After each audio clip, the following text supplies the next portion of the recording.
No sé si alguna vez has tenido esa sensación rara, como si el universo te estuviera intentando decir algo y tú simplemente no quieres escucharlo. Algo así como cuando sabes que te estás resfriando, pero sigues saliendo sin abrigo porque prefieres hacerte el fuerte antes que aceptar lo inevitable. Pues así me pasó con Lucía. Llevábamos juntos 10 años. Casados 7. Vivíamos en un barrio tranquilo de las afueras de Valencia, en un piso pequeño pero acogedor, con un balcón que daba justo al parque. No teníamos hijos, por elección, y, en teoría, eso nos daba más tiempo para nosotros, para viajar, para vivir. Al menos eso era lo que solíamos decir cuando nos preguntaban. En la práctica, yo trabajaba en una oficina de seguros en Campanar y ella llevaba la contabilidad de una empresa de diseño en Ruzafa. Rutinario, sí, pero estable. Yo pensaba que estaba bien. Que lo nuestro era normal. Discutíamos a veces, claro. ¿Quién no? Pero nunca pasaba a mayores. Un portazo, una noche fría en el sofá y a la mañana siguiente café, tostadas y como si nada. Así funcionábamos. Sin muchas palabras. A mí me servía. Hasta que un domingo por la tarde, mientras veíamos una película en el salón, Lucía soltó la frase. ¿Nunca sientes que nos estamos quedando sin tema de conversación? Yo me quedé mirando la pantalla. No supe si había que contestar o si era una de esas preguntas retóricas que uno lanza cuando se aburre. Respondí con un cómo, solo por rellenar el silencio. Ella insistió.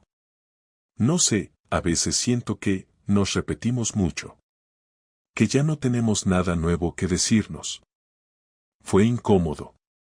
Pero lo dejé pasar. Será una fase, pensé. De esas cosas que se dicen cuando uno está estresado por el curro, o simplemente tiene un mal día. Pero la frase se quedó ahí, como un eco. Empezó a molestarme en la cabeza. Me hizo pensar cosas que normalmente no pensaba. Empecé a fijarme en los detalles. En cómo cogía el móvil y se le iluminaba la cara al leer un mensaje. En cómo se reía bajito mientras tecleaba, como si se estuviera escapando a otro sitio donde yo no tenía acceso. En cómo salía a dar paseo sola, cada vez con más frecuencia, siempre con la excusa de que necesitaba aire fresco. A principios de ese mes, esto fue en septiembre, justo después de las vacaciones, me di cuenta de que algo había cambiado. No fue un evento específico, sino una suma de cosas pequeñas. Por ejemplo, un sábado por la noche salimos a cenar con unos amigos suyos, y mientras ella se reía y hablaba con su compañera del trabajo, noté que a mí me estaba ignorando por completo. No de forma agresiva, no. Más bien como si yo fuera un mueble. Como si simplemente no estuviera allí. No dije nada. Me lo tragué. No quería ser el típico marido celoso que se monta películas por nada. Además, no había pruebas. Solo una sensación. Pero ya sabes lo que dicen, si huele a mierda, probablemente haya una mierda cerca. Durante las siguientes semanas, intenté acercarme a ella. Preparé cenas, propuse planes, incluso empecé a hacer ejercicio con ella los domingos, algo que siempre me había dado una pereza tremenda. Pero nada funcionaba. Siempre tenía sueño, o estaba mentalmente cansada, o simplemente no le apetecía. La gota que colmó el vaso, aunque en su momento no lo entendí así, llegó un jueves por la noche. Yo estaba en la cocina fregando los platos y oí que le entraba una notificación al móvil. No es que me guste cotillear, pero el mensaje apareció en la pantalla y fue imposible no verlo. Decía, ¿has pensado en lo del fin de semana? Y el remitente era solo un nombre, Nico. No lo conocía. Nunca había oído ese nombre. Y lo peor de todo es que ella cogió el móvil en cuanto vio que yo lo había visto, como quien atrapa una bomba antes de que explote. Lo bloqueó de inmediato, como si nada. Luego me miró. Es un compañero del curro, dijo, sonriendo, como si eso lo explicara todo. No dije nada. Me limité a seguir fregando, aunque las manos me temblaban. Esa noche no dormí. Al día siguiente, volví del trabajo más temprano. No le avisé. Dije que tenía dolor de cabeza. Me metí en casa y me senté en el salón, en silencio, con las luces apagadas. Esperé. Quería ver su reacción al entrar, quería entender si estaba realmente tan distante como yo sentía. Lucía llegó a las 6:30. Se quedó parada en la puerta cuando me vio sentado en la oscuridad. ¿Estás bien?, me preguntó, con cara de susto. Solo quería pensar un poco, respondí. No preguntó más. Fue directa al baño, se duchó, y luego se encerró en la habitación con el móvil. Ese fin de semana no salimos. Ni juntos, ni separados. Fue como si los dos estuviéramos suspendidos en una especie de limbo emocional. Y yo, en medio de esa nada, empecé a pensar lo impensable. Que Lucía me estaba engañando. Que esa persona en la que confiaba, con la que había compartido una década de mi vida, estaba ahora compartiendo otra parte de ella con alguien más. Y lo peor de todo, es que no sabía qué hacer con eso. Fue el sábado siguiente cuando todo empezó a encajar, como un rompecabezas al que no sabía que le faltaban piezas, hasta que las encontré en el sitio más absurdo, en una cena familiar. Ese día fuimos a casa de su prima, Marta, para celebrar el cumpleaños del tío Justo, el hermano mayor del padre de Lucía. Era el típico evento al que no me apetecía ir, lleno de gente hablando todos a la vez, risas forzadas, el cuñado pesado hablando de criptomonedas y niños gritando mientras alguien quema la carne en la barbacoa. Pero Lucía insistió mucho. Que hace tiempo que no vamos, que te llevas bien con mi primo Iván, que vamos un rato y luego nos vamos. Llegamos sobre las 8, ya había vino en todas las mesas, y el ambiente estaba más suelto de lo que esperaba. Yo me senté junto a Iván, justo frente a Lucía, que se fue a la cocina con su prima. Todo parecía normal. Demasiado normal. Pero entonces pasó algo raro. Estábamos brindando por el tío Justo, que ya iba por el tercer orujo, cuando Iván, en un tono de broma, dice: a ver si esta vez le presentas al tal Mario a tu marido, ¿no? Que tanto misterio ya huele. Todos se rieron.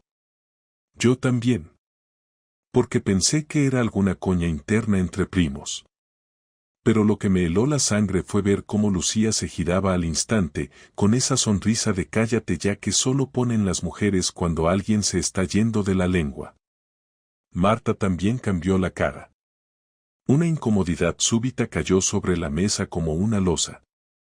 Iván, no digas tonterías, soltó Lucía con una risa forzada. ¿Qué pasa? Si ya lo conoce, ¿no? Insistió Iván, como si no se hubiera dado cuenta de la tensión. Pero lo que me hizo levantar la ceja no fue eso.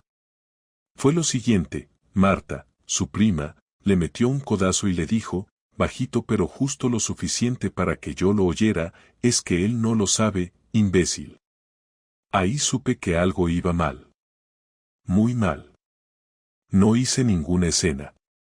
Me tragué la sospecha como si fuera el vino barato que servían. Pero el resto de la noche me limité a observar.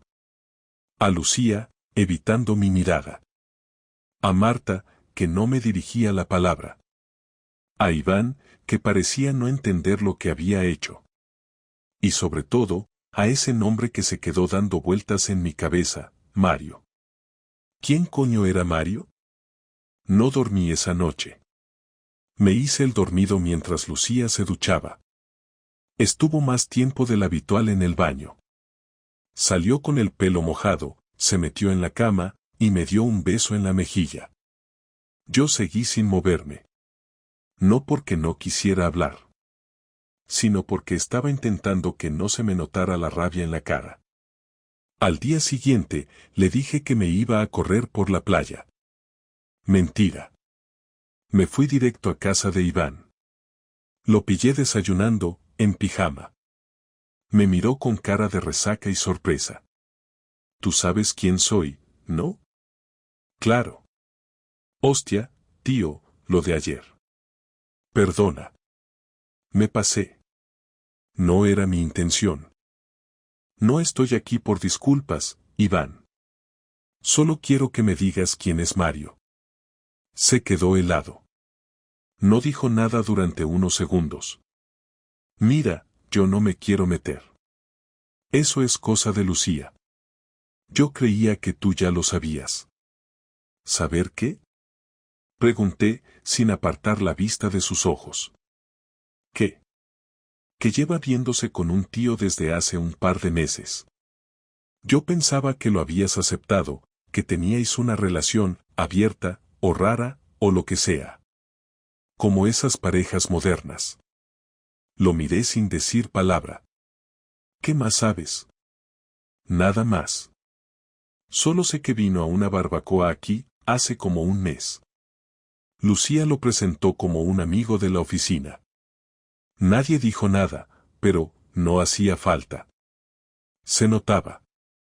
Lo miraba de una forma, que no se mira a un amigo, ya tú me entiendes. Le di las gracias y me fui. No le pegué, no grité, no rompí nada. Solo bajé las escaleras en silencio y me subí al coche. Ese día, por primera vez en mi vida, me sentí un completo extraño en mi propio matrimonio. El típico amigo de la oficina, claro. La historia de siempre. Pero que lo supieran sus primos. Que lo comentaran entre risas. Que yo fuera el único pringado que no tenía ni idea. Eso dolía más que la traición en sí. Lucía no volvió a mencionar a Iván. Yo tampoco. Pero empecé a mirar todo distinto. Su forma de vestirse los viernes. Las duchas largas al llegar a casa. Las salidas repentinas a por vino blanco o queso brie como si fuéramos franceses. Y sobre todo, ese nombre. Mario. Pronto sabría más. Estuve 2 días enteros sin hablarle más que lo justo, usando excusas como que tenía mucho trabajo o que estaba de mal humor porque me estaban apretando con los cierres en la oficina. Ella, como siempre, prefirió no preguntar demasiado. Se le daba bien fingir que todo estaba bien, siempre se le había dado bien. Dormíamos en la misma cama, pero no había ningún tipo de contacto. Si se giraba y me rozaba con la pierna, se apartaba como si no quisiera incomodarme, o peor aún, como si el roce le produjera culpa. En ese punto ya no me interesaba saber si se sentía culpable o si simplemente estaba tratando de evitar que yo sospechara lo que ya sabía. Yo, por mi parte, estaba esperando el momento adecuado para que todo reventara. No iba a dejar que se escapara con evasivas, no esta vez. Quería que se viera obligada a poner palabras a lo que había hecho. Necesitaba escuchar de su propia boca que me había mentido, que me había tratado como a un idiota y que lo había hecho de forma consciente. El sábado por la mañana me levanté antes que ella y me fui a comprar pan, pero en realidad no quería pan. Solo necesitaba caminar un poco antes de lo que iba a pasar. No desayuné, no hablé. Volví a casa con la bolsa como si fuera un acto mecánico. Ella estaba en el sofá, con el portátil encima de las piernas, viendo algo de decoración como si no tuviera una bomba a punto de estallarle en la cara. Me senté frente a ella y le dije sin rodeos, tenemos que hablar. Ella levantó la vista, se le tensó la mandíbula y cerró el portátil con lentitud. Vale, dijo, como quien acepta una multa que sabe que no puede evitar. ¿Quién es Mario?, pregunté sin adornos, sin levantar la voz, sin rodeos innecesarios. La reacción no fue la que esperaba. No se echó a llorar, no gritó, no se puso a la defensiva. Se quedó inmóvil, como si estuviera evaluando si negarlo o no, y luego soltó un ¿por qué me preguntas eso?, que me confirmó todo. Lo miré sin decir nada, solo esperando. Me daba igual que intentara construir una mentira nueva o que decidiera hablar claro. Ya no se trataba de salvar nada, sino de que asumiera lo que había hecho. ¿Por qué lo sé? Porque se te escapó en casa de Marta. Porque Iván abrió la boca y porque estoy harto de actuar como si no pasara nada. Quiero que me digas la verdad, ahora, sin rodeos.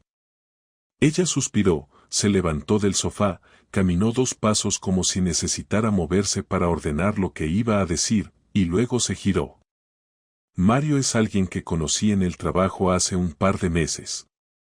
Es diseñador freelance y está colaborando en unos proyectos de packaging con nosotros, dijo como si me estuviera leyendo una ficha técnica. La neutralidad con la que hablaba me puso de los nervios, pero me contuve. Y, pregunté. Ella me miró, torció un poco la boca como si le costara articular lo que seguía, pero lo hizo. Y empezamos a vernos. Nada serio. Nada emocional. Esa frase me descolocó. Nada emocional, repetí. ¿Me estás diciendo que te estás follando a un tipo y no sientes nada, así me lo vas a decir? Ahí sí se quebró un poco. No lo busqué. No fue algo planeado. Simplemente pasó. No estaba feliz, no me sentía conectada contigo, llevábamos meses como si fuéramos compañeros de piso. Y él apareció en un momento en el que yo sentía que no era importante para nadie, soltó todo eso como si estuviera justificando un error en una factura. No estás feliz, pero no dices nada. No te sientes conectada, pero te acuestas con otro en vez de decirme que algo va mal, ¿qué parte de eso crees que me va a parecer razonable? ¿Desde cuando estás con él? Pregunté, ya sin intentar controlar la rabia. Desde hace casi 3 meses, respondió, sin bajar la mirada. ¿Te acostaste con él más de una vez? Pregunté. Sí, respondió sin dudar. ¿Lo llevaste a casa? Pregunté con un nudo en la garganta. No. Nunca aquí. Siempre fue en su piso o en hoteles. No quise mezclarlo con nuestra vida, dijo como si eso fuera una muestra de respeto. En ese momento me sentí sucio. No porque ella hubiera hecho algo en nuestra cama, sino porque de repente me vi compartiendo vida, comida, rutinas, con alguien que había estado entregándose a otro mientras yo hacía la compra, limpiaba la cocina o miraba una película con ella en el sofá. Y aún así, lo que más me jodía no era la infidelidad en sí, sino su frialdad. Su capacidad para compartimentar su vida y seguir como si nada. ¿Pensabas decírmelo? Pregunté. No lo sé, respondió. Supongo que no. No quería hacer daño, pero tampoco sabía cómo parar todo esto. Me sentía viva, deseada, importante. Cosas que hacía mucho que no sentía contigo. Ahí lo soltó todo. Que se había sentido invisible, que yo ya no le decía cosas bonitas, que todo era rutina. Que no me culpaba directamente, pero que lo nuestro se había vuelto predecible. Y que Mario la miraba como si fuera la mujer más atractiva del mundo. Que le hacía reír. Que la escuchaba. Que no le pedía que fuera madre, esposa, cocinera y compañera a la vez, solo mujer. Esa fue la palabra que usó. Solo mujer. ¿Te enamoraste de él? Pregunté. No lo sé, dijo. A veces pienso que sí, otras que solo fue una válvula de escape. No te estoy diciendo que quiero dejarte, ni que quiero irme con él. Solo, pasó. Y no puedo borrarlo. Me levanté, caminé hasta la cocina y volví. No porque necesitara moverme, sino porque si me quedaba ahí sentado, la iba a mandar al carajo con una violencia que no sabía si iba a poder controlar. Mira, Lucía. No me importa si fue amor o si fue sexo o si fue aburrimiento. Me engañaste. Y no solo eso, lo hiciste sabiendo que no iba a enterarme. Y lo hiciste durante 3 meses mientras dormías conmigo, mientras compartías la vida conmigo, como si yo fuera una opción cómoda. No soy una puta silla.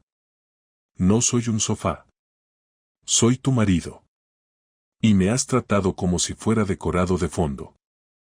Ella se sentó, cruzó los brazos, como si estuviera a la defensiva, pero ya no podía defender nada.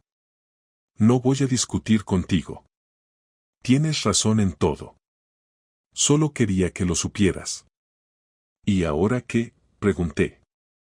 No lo sé, respondió. Pero yo sí lo sabía.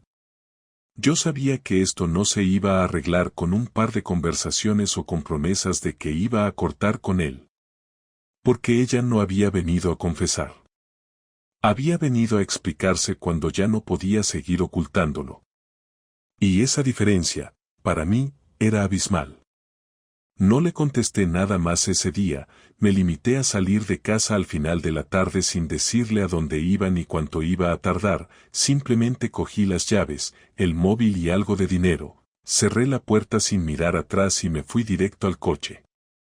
No tenía un plan claro todavía, pero sí una necesidad urgente, devolverle el golpe, hacerle sentir aunque fuera una mínima parte del asco que yo sentía al saber que la mujer con la que había compartido 10 años de vida había decidido meterse en la cama de otro sin ni siquiera tener la decencia de asumirlo, hasta que la pillaron.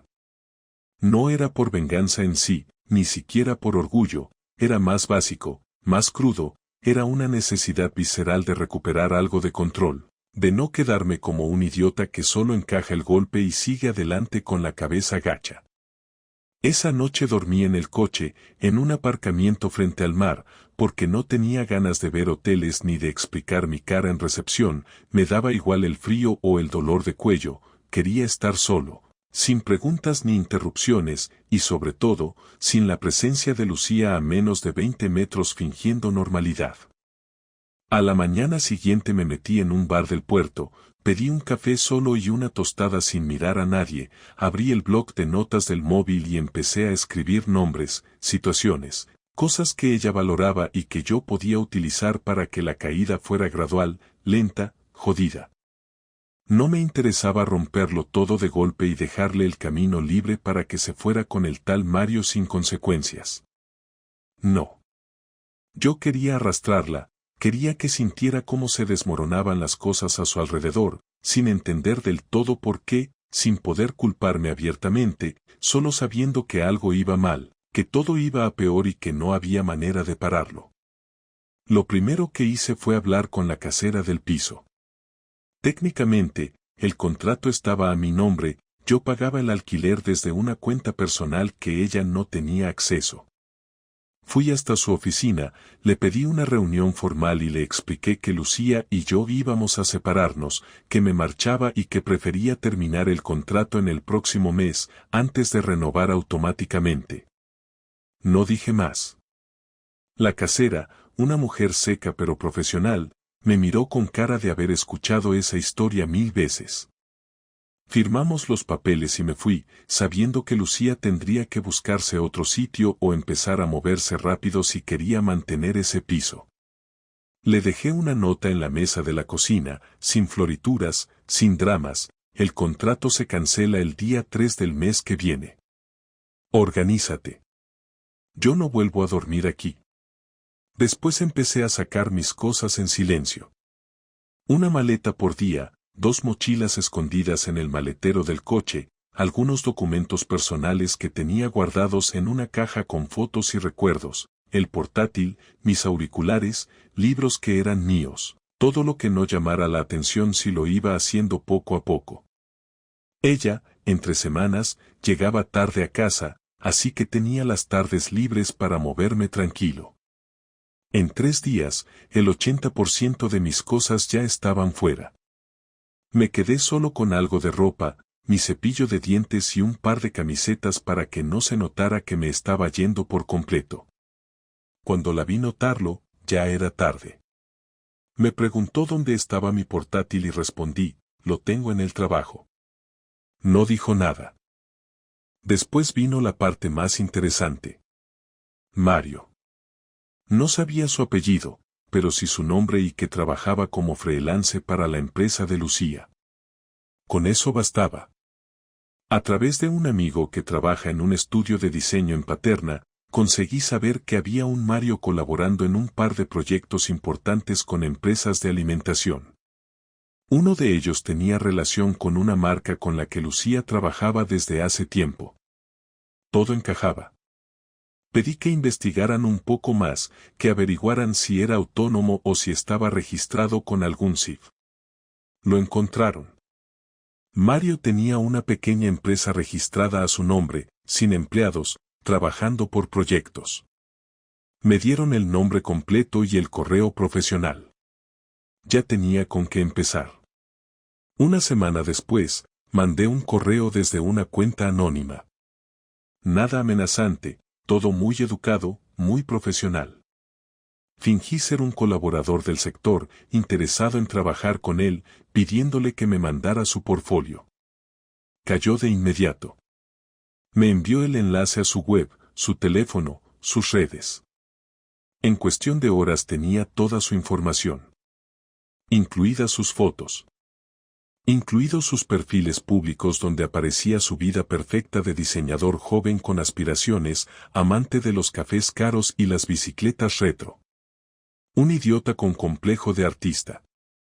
Imprimí varias fotos suyas y las metí en un sobre, junto con una copia impresa del contrato de Lucía, su nómina, y una nota que decía, la empresa paga para que trabajéis, no para esto.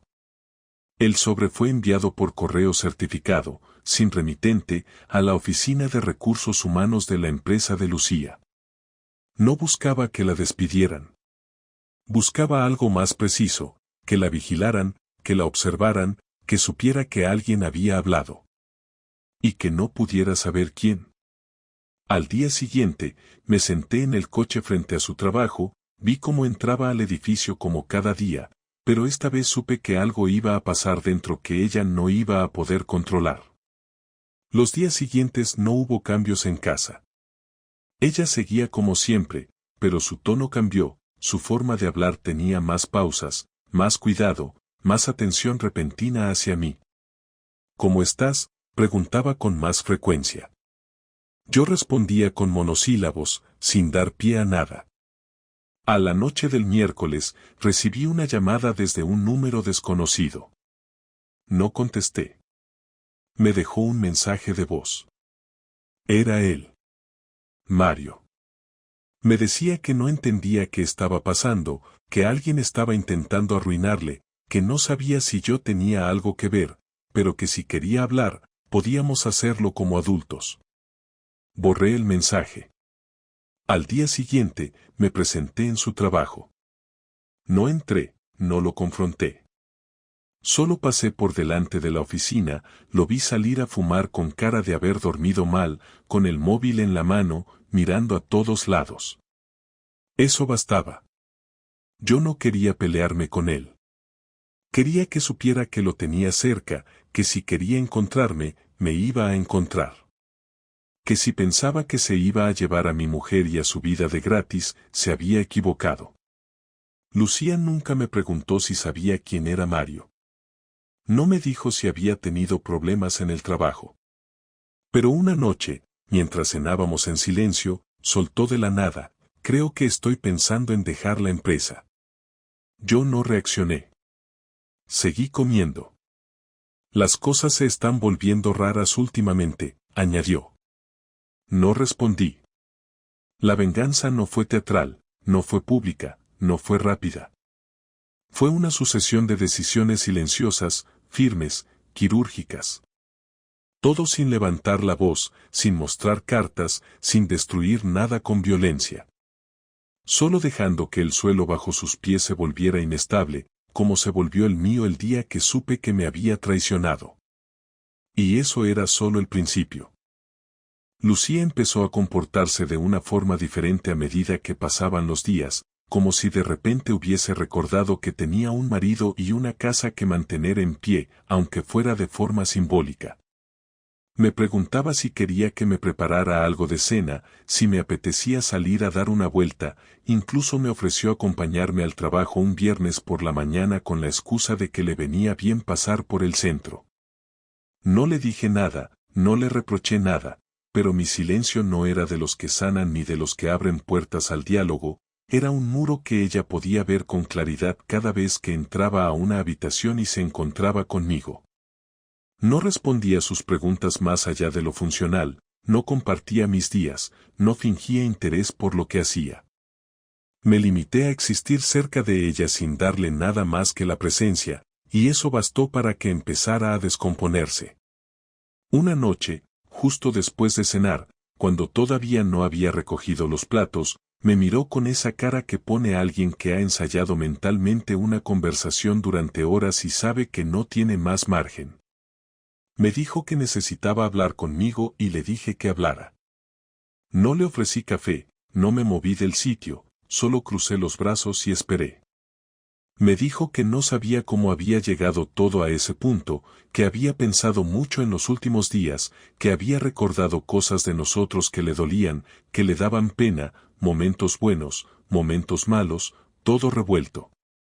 Me miraba con los ojos aguados pero no se atrevía a llorar del todo, como si supiera que cualquier intento de conmoverme ya no iba a funcionar. Me preguntó si quería arreglar las cosas, si aún había algo que salvar entre nosotros, si al menos podíamos intentarlo. Me quedé mirándola un rato sin decir nada, no porque no supiera qué responder, sino porque necesitaba ver si aguantaba mi mirada sin apartarla, y no pudo. Bajó los ojos cuando entendió que esa conversación no iba a salir como esperaba. Le dije que no me interesaba reconstruir nada con alguien que había mentido, que había hecho planes con otro a mis espaldas, que había seguido durmiendo conmigo mientras le decía a otro que lo deseaba. Le dije que me daba igual si era amor o no, que el daño ya estaba hecho y que no me servía de nada que ahora me viniera con nostalgia. Me escuchó todo sin interrumpirme, mordiéndose los labios como si quisiese defenderse pero supiera que no tenía derecho. Cuando terminé de hablar, me dijo que lo entendía, que si yo no quería seguir, lo aceptaba. Me preguntó si quería que se fuera, si prefería que ella buscara otro sitio. Le dije que no hacía falta, que el piso se cancelaba en 2 semanas y que cada uno se encargara de buscarse la vida a su modo. Se quedó callada, asintiendo lentamente. Me dijo que pensaba dejar de ver a Mario, que no tenía sentido seguir con algo que había destrozado todo lo que tenía antes. Le pregunté si me lo decía porque lo sentía o porque tenía miedo de quedarse sola, y no supo responderme. Me limité a decirle que eso era exactamente el problema, que ella nunca pensó realmente en mí, que solo pensaba en lo que sentía, en lo que necesitaba, como si yo estuviera de adorno. Me pidió que al menos habláramos más adelante, que no cortáramos todo de forma tan tajante, que no fuéramos enemigos. Le dije que no íbamos a ser enemigos, pero tampoco íbamos a fingir que esto fue un error menor. Le dejé claro que después de terminar el alquiler, cada uno haría su vida por su cuenta, sin rencores pero también sin contacto. Ella intentó suavizarlo con un ya veremos, como si aún quedara alguna posibilidad de retomar algo, pero no dije nada más. Me levanté, me fui a la habitación y cerré la puerta sin apuros. Ella no volvió a insistir esa noche. Los días siguientes fueron un desfile de gestos vacíos. Me dejaba la comida preparada, intentaba hacerme preguntas pequeñas, ponía música que antes escuchábamos juntos, incluso me tocó el brazo una mañana al salir del baño como si fuera casual, pero yo no respondía a nada. Ni con rechazo, ni con afecto, simplemente no respondía. Ya no tenía nada más que decirle y me parecía inútil prolongar una despedida que ya era irreversible. Cuando quedaban 5 días para dejar el piso, le recordé que tenía que pasar a recoger sus cosas el día anterior a la salida, que yo no estaría para evitar cruces innecesarios. Me preguntó si iba a dejarle alguna dirección, por si necesitaba contactarme. Le dije que no. Que si de verdad había algo que decirme más adelante, sabría encontrar la forma. No insistió más. La última noche en ese piso fue extrañamente tranquila. Ninguno de los dos habló durante la cena. Vimos la televisión en silencio, cada uno en su extremo del sofá, y luego ella se fue a dormir antes que yo. Me quedé mirando la pantalla apagada, pensando en todo lo que se había derrumbado sin ruido, en cómo una vida que parecía estable podía deshacerse en cuestión de semanas sin necesidad de gritos, ni golpes, ni escándalos. Solo decisiones, una detrás de otra, tomadas por alguien que ya no te consideraba parte de su mundo. Cuando fui a dormir, ella ya estaba dormida o fingía estarlo. Me metí en la cama sin tocarla, sin mirarla, sin pensar en nada más. Al día siguiente, cuando me levanté, ella ya se había ido. No dejó nota. No dejó mensaje. Solo su parte del armario vacía y un cepillo de dientes en el lavabo. Lo tiré a la basura antes de salir por última vez de esa casa. La primera semana después de dejar el piso la pasé en casa de mi hermano, que me prestó una habitación mientras encontraba algo más estable. No tuve que explicarle mucho. Él había intuido desde hacía tiempo que algo no iba bien, y cuando le dije que Lucía y yo habíamos terminado, no me pidió detalles. Me dejó estar, y eso fue más útil que cualquier conversación. Aproveché esos días para cerrar temas pendientes, cambiar direcciones, abrir una nueva cuenta bancaria donde mover mis cosas sin que ella tuviera acceso a nada, y sobre todo, mentalizarme de que ya no tenía nada que resolver con esa persona con la que había compartido casi toda mi vida adulta. No sentí nostalgia, ni rabia, ni alivio. Solo una especie de pausa larga donde me daba igual casi todo.